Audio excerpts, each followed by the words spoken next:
अभी के अभी निकल जाई घर से। सिन्हा परिवार से तोहरा कोनो रिश्ता नहीं है। कनिका अपन काम कर दिहले रहे और पापा हमार एक ना सुन ले, बल्कि सौतेली माँ मार मार के हमरा के घर से निकाल दियालस। ए शहर में हमरे खातिर कुछ ना बचल रहे और हम अपने मौसी के घरे बैंगलोर चल गई। नहीं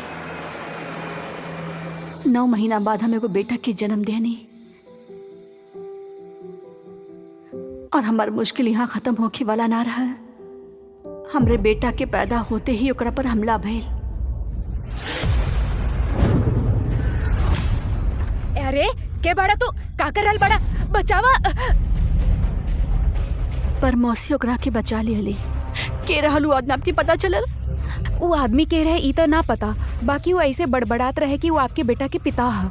एकर मतलब ई उहे आदमी हो जन ओ दिन हमरे साथ होटल में